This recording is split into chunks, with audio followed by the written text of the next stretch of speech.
Shalom Israel Brief community all around the world, wherever you are.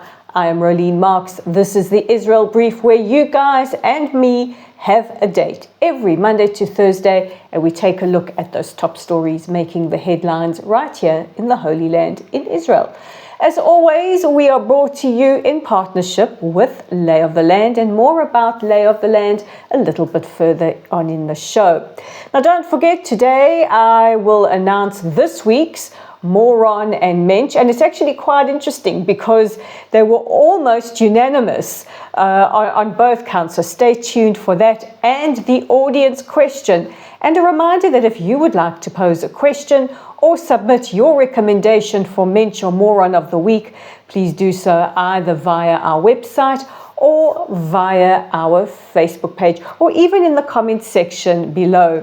It is day 398, and also today being the 7th of November, we mark 1 year and 1 month since the horrific events of the 7th of October, where Hamas invaded southern Israel, murdering, raping, mutilating over 1,200 people and taking hostage over 250. To date, 101 hostages remain in Hamas captivity.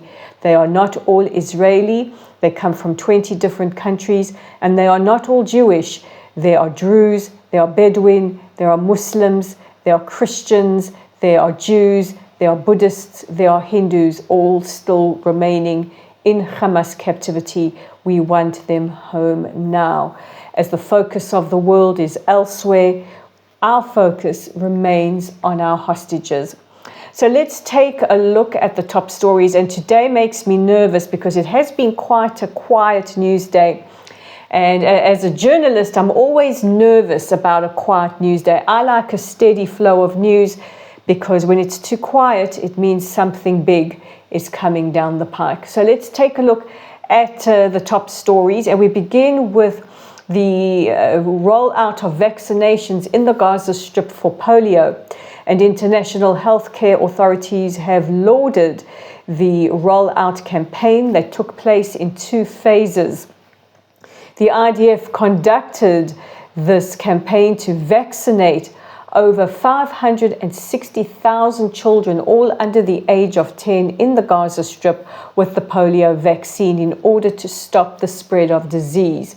This was done in cooperation with the World Health Organization and UNICEF, and this goes to show that we can work with other UN organizations who are on the ground in Gaza. UNRWA is not the only humanitarian, I put that in inverted commas because we know UNRWA is not so humanitarian, that is working on the ground inside Gaza.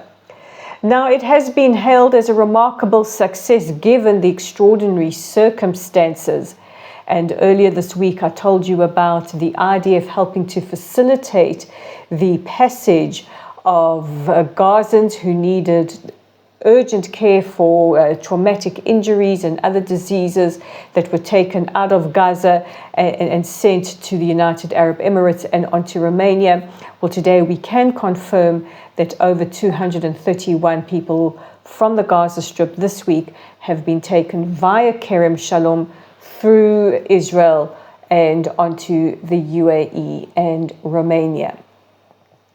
Rockets fired by Hezbollah have killed 3. This was yesterday. Rockets killed 1 foreign worker, 1 Israeli teen, Sivan Sadeh, was found. His body was found in a field, and a soldier, 22-year-old Ariel Sazonov, was also pronounced dead as a result of rocket fire. The IDF say that Hezbollah fired over 150 rockets towards Israel yesterday. Today, a short while ago, they said that about 40 rockets have been fired. Now, rocket fire from the north is a daily occurrence, as well as drones. In fact, this morning we had a drone that was fired into the Jordan Valley from the east, likely from somewhere like Iraq. And we've also had rockets fired from the south. There were rockets fired towards Kibbutz Netiva Sarah earlier today. This is the second time in 2 days that we have seen rockets fired from the Gaza Strip. Now, I know many of you out there are saying, how do they still have rocket capability? Well, this goes to show just how embedded, how the tunnel systems have been used, not only for hiding Hamas terrorists, for holding hostages captive, but also to be used as facilities to build munitions and to hide and build rockets, some of which are still being fired towards the state of Israel. Now, we are still on high alert as we anticipate a possible Iranian reprisal attack. And just a reminder to people that Israel is not just fighting on 2 fronts, we are fighting on 7 fronts. The south with Gaza, we are fighting the Houthis, we are fighting the Hezbollah in the north. And as I speak, I see rocket alerts coming in for the city of Haifa, which means more than 40 rockets fired. We are fighting Iran. We are fighting Iranian-backed groups in Syria and Iraq. That's 7 fronts. And if you count the massive spread of anti-Semitism around the world, we are fighting with 8 fronts, and some might even say 9 fronts, as well as the international courts of justice. We are fighting South Africa on that front. So it is a multi-front war in many facets and on many fronts. A law was passed yesterday in the Knesset that will allow authorities to deport anyone who is either known about a terror attack, supports a terror attack, or has shown approval of a terror attack. Now, this law will include Israeli citizens who have been found to support attacks as well. And this will mean that citizens will be deported from between 7 to 15 years and residents from between 10 to 20 years. And finally, let's end on something of a positive note.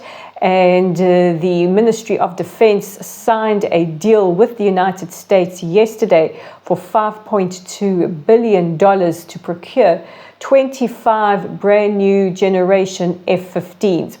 The F-15s, which will be sent to Israel in batches of 4 to 6 starting in 2031, will be equipped with state-of-the-art Israeli technology, greater range capabilities, greater payload capabilities, and I think just more new generation fighter abilities. Now, according to Haaretz, which is one of the daily publications here in Israel, it is believed that about 12 of these aircraft are already en route to Israel in anticipation for a possible Iranian attack, although there are some that believe that we could see the attack on multiple fronts, including Hezbollah, including from Iraq, and also possibly the Houthis. This is estimated to possibly take place within the next week. And of course, we will bring you all the updates right here on the Israel Brief. You'll get the perspective you might not necessarily get in your mainstream media. Just please excuse my croaky voice. It seems that my voice has said it's the end of the week and I'm starting the weekend early. So before we get on to the Mench and moron, Gert from South Africa, I'm just amazed I can still pronounce names properly. Gert says, why does Israel give aid to Palestinians but no hostages are released? And this is a question that comes up more often than not, is that Israel is sending in humanitarian aid despite the fact that egregious accusations are made against us, and not only egregious accusations, but we're not seeing any hostages coming out. In fact, we're not seeing aid organizations like the Red Cross even attempting to make contact with our hostages. And it's very simple. First of all, we are obligated by the Geneva Convention not necessarily to supply aid, but to ensure that aid gets in unimpeded. But as part of our moral and ethics as an army, as a nation, our war is not with the people of Gaza, but with Hamas and other terror entities. And we want to do and make sure we do everything in our power that is possible to ensure that civilians, innocent civilians, do not suffer. The situation from a humanitarian perspective there is grave. I know that a lot of people look at the destruction without understanding the tunnel system that is subterranean, and the destruction has created untenable conditions for ordinary civilians who have had to evacuate, some of them multiple times.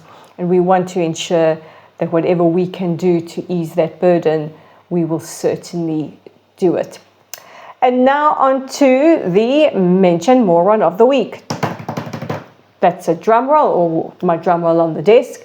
And the Mench, I have two Menches of the week, because we had so many recommendations that President-elect Donald Trump be named the Mench of the week. And I take something very interesting away from there. You know, that there's been a lot of analysis on why Kamala lost and Donald Trump won. And I think that Donald Trump appeals to something in many people around the world. And I'm taking the partisan politics out of this. I think the message that is starting in America and will probably spread throughout the world is that people have had enough of identity politics. People have had enough of what they see as the privilege of the elites. And we've certainly seen by the results in America that people are more concerned with their back pocket, how their economy, their ability to survive in a current economic crisis. And also, people don't like the identity politics and the woke politics that seems to have permeated everywhere. At least that's the takeaway I get. Of course, you are welcome to give me your opinions on that. And our second mention of the day comes from one of our viewers who says, to the hostage who wrote that open letter, that beautiful open letter to the other hostages, that's Noah Argamani. And I couldn't agree more. I couldn't agree more, not just for the beautiful words that she wrote to the remaining hostages, vowing to never forget them, but also for the incredible courage and strength that we've seen from our former hostages, who with everything that they are going through are fighting so hard for the 101 that remain in captivity. So I fully agree with that choice. And our moron of the week was actually unanimous. And no, it wasn't Antonio Guterres from the UN, but it is, drumroll, the Ayatollah from Iran. Yes, the Ayatollah Al-Khamenei has been voted the moron of the week. And I think the whole of the state of Israel and beyond agrees with that choice, which goes to show that I have the smartest viewers ever.